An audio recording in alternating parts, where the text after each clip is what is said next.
जय श्रीमान नारायण। दोस्तों कैसे हैं आप लोग अच्छे होंगे, स्वस्थ होंगे, मस्त होंगे, अपने अपने काम में व्यस्त होंगे। मैं दूसरा का एक्टिंग नहीं, मैं खुद से बोल रही हूँ कि ईश्वर से मैं कामना करती हूँ, मैं अपने दिल से जब भी पूजा पाठ में सभी को स्वस्थ रखें, उसके बाद मेरे को भी रखें।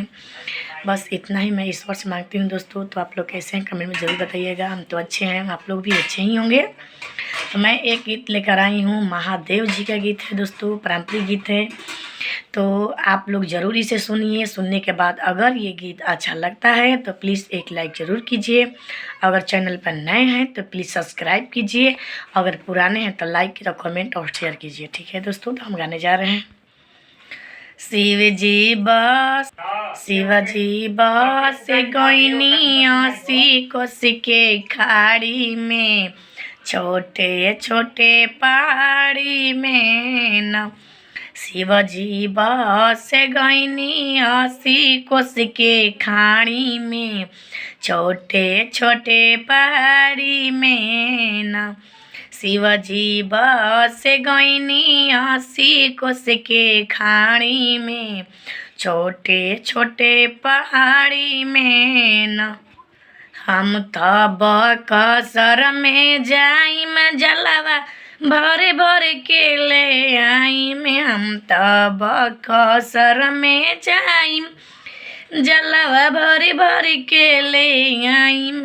अपना शिव पर चढ़ाइम हरे हरे बोल के, सुंदर मुख से खोल के न। अपना शिव पर चढ़ाई में हरे हरे बोल के, सुंदर मुख से खोल के ना।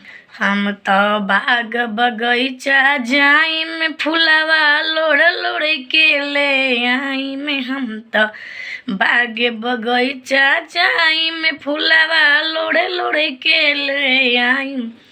अपना शिव पर चढ़ाई में हरे हरे बोल के, सुंदर मुख से खोल के न। कि अपना शिव पर चढ़ाई में हरे हरे बोल के, सुंदर मुख से खोल के न। हम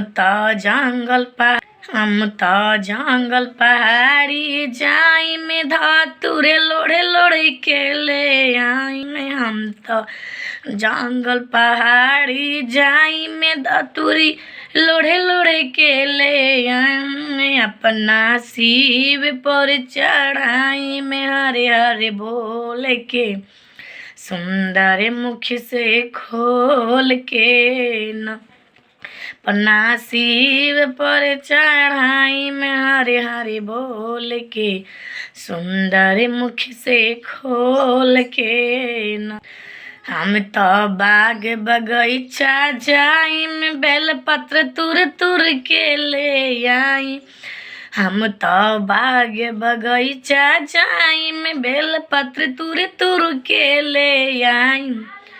अपना शिव पर चढ़ाई में हरे हरे बोल के, सुंदर मुख से खोल के न।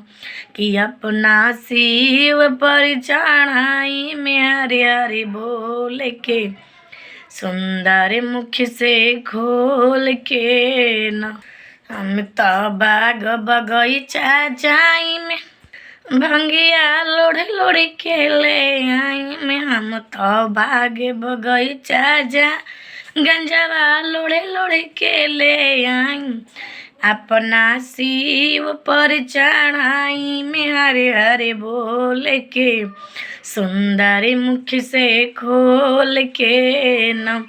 कि अपना शिव पर चढ़ाई में हरे हरे बोल के, सुंदर मुख से खोल के न।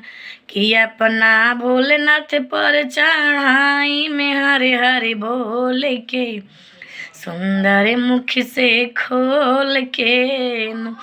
कि अपना महादानी पर चढ़ाई में हरे हरे बोल के, सुंदर मुख से खोल के न। दोस्तों आज के ये मेरे वीडियो कैसा लगा आप लोग कमेंट में ज़रूर बताइएगा। अगर चैनल पर नए हैं तो प्लीज़ सब्सक्राइब कीजिएगा, पुराने हैं तो लाइक कीजिएगा, कमेंट कीजिएगा। फिर मिलूंगी एक नई वीडियो में, तब तक के लिए राधे राधे।